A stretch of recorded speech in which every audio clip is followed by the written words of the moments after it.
नहीं। कपट का त्याग किए बिना कोई ना तो भक्ति कर सकता है और ना कोई परम पद में आरूढ़। तो कपट यही है जिससे हम आपसे कह रहे हैं कि ऐसा ऐसा तो आपको स्वीकार करना, जी मेरे से गलती हो। तो स्वीकृति से बहुत लाभ, अस्वीकृति से कपट बढ़ता चला जाएगा। जैसे दूध और पानी एक दाम में बिकता है, लेकिन खटाई पड़ते ही इस दोनों का महत्व खत्म हो जाता है। दूध दूध नहीं रहता, पानी पानी नहीं रहता। पानी का स्वाद पानी जैसा रहता है क्या, उसमें जो फट जाता है ना, दूध दूध जैसा रहता। कपट पड़ते ही नीरस हो जाता है, सब विषय नीरस हो जाता है। फिर ये मतलब जैसे दूध दूध नहीं रहता, पानी पानी रहता। उसका तात्पर्य जैसे आपने कपट किया और आप अलग हो गए, अब आपके अंदर वो गुरु भक्ति नहीं रहेगी, आपकी दृष्टि में वो गुरु गुरु नहीं रहेंगे, और गुरु की दृष्टि में वो शिष्य नहीं रहेगा। दोनों का महत्व खत्म हो गया, दोनों का भाव बिगड़ गया। कपट बहुत बुरी बात है। हम बुरे हैं लेकिन आपके सामने बिल्कुल जैसे हैं वैसे हैं, और आप देख लेना इसका परिणाम भगवत प्राप्ति होगी। कैसे भी आप हो, इसका परिणाम भगवत, बस हम खुले रहे, बस सबसे बड़ी बात है।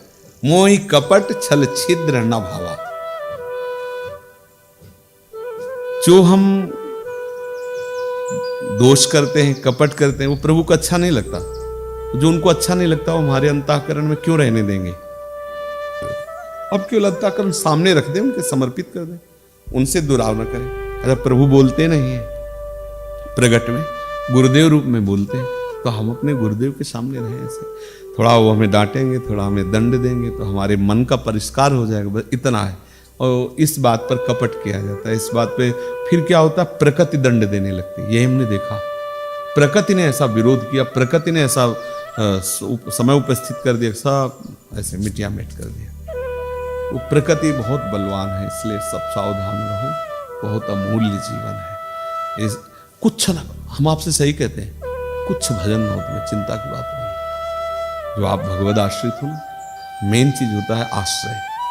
भगवत प्राप्ति आश्रय से होती है। अगर आपने ऐसे अंदर से ले लिया ना आश्रय, तो आप 24 घंटे में एक डायरी में नियम बना लो, मुझे भजन नहीं करना है, और फिर आप हमें लिख के बताओ आप कितना भजन करते हो।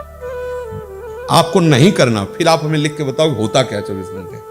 आश्रय लिए लो, पक्का आश्रय कर लो, एक दिन आप सिद्ध पुरुष हो जाओगे। बिना माला चलाए और बिना ध्यान और बिना आसन में बैठे, देख लेना। मतलब कुछ बातें ऐसी होती जो अनुभव की जाती है।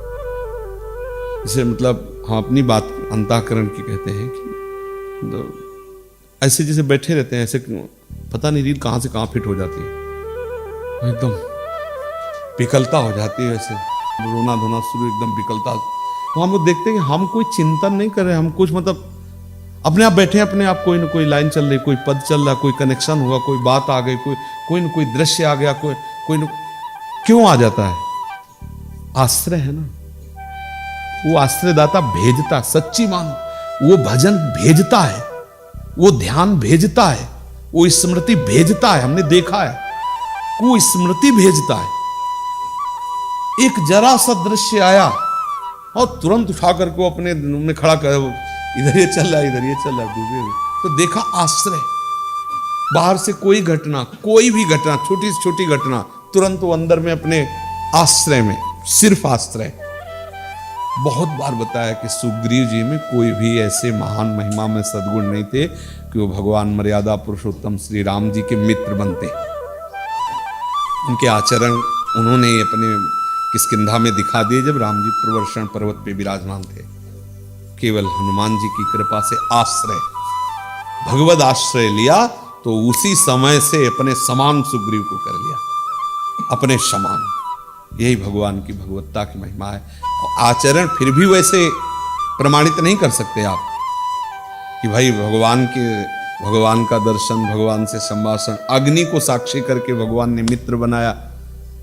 और विभीषण जी भी कह रहे हैं कि अब हमारी सारी वासना जो हृदय में थी वो गई, एक कल्प लंका का राज्य दिया। लेकिन गोस्वामी जी ने जब अपनी अंतर्दृष्टि से देखा, गोस्वामी जी सिद्ध महापुरुष थे, लीला परिकर थे और लीला में हर समय डूबे रहते थे, तो उन्होंने लिखा है कि जे यग बधेउ व्याधि जिमि बाली, सोई सुकंठ पुनि कीन कुचाली, और सोई करतूत विभीषण केरी, सपने हो राम न तिन तन हेरी, जन अवगुण प्रभु मान न काऊ, दीन बंध अति मृदुल स्वभाव।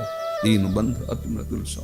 गोस्वामी जी ने क्यों मतलब ऐसी बात कही, कोई वहां पूछ थोड़ी रहा था, कोई प्रश्न थोड़ी कर रहा था, ये दिखाया कि प्रभु के स्वीकार करने पर भी भक्त के हृदय में कहीं न कहीं कुछ न कुछ वो अलगपन बना रहता है, कुछ न कुछ बना रहता है।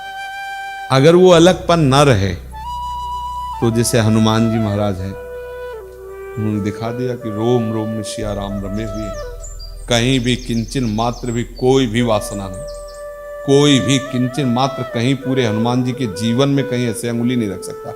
अब देख लो पूरे हनुमान वहीं तो हैं, उसी परिकर में तो हैं, कहीं एक ऐसे बिंदु आप नहीं रख सकते हनुमान जी महाराज का, क्योंकि वैष्णवाचार्य भगवान श्री भी रुद्र अंश से हनुमान जी प्रकट हुए हैं, वही तो है, दूसरा कोई है नहीं।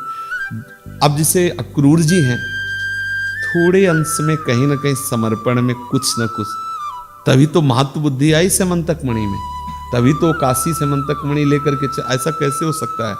करुणा निधान प्रभु की रूप माधुरी, प्रभु की वचन माधुरी, प्रभु की समीपता को त्याग, ये जब तक भक्त संग निरंतर नहीं किया जाएगा तब तक पूर्ण समर्पण नहीं होता। भक्त संग, इसीलिए जब सब पूरे चरित्रों पर विचार होता है तो हर संप्रदाय के आचार्य महापुरुष इस पर बात आके टिका देते हैं, भक्तों का संग, प्रेमियों का संग, क्योंकि उनके संग से जो रंग चढ़ता है वो बहुत जोर का होता है।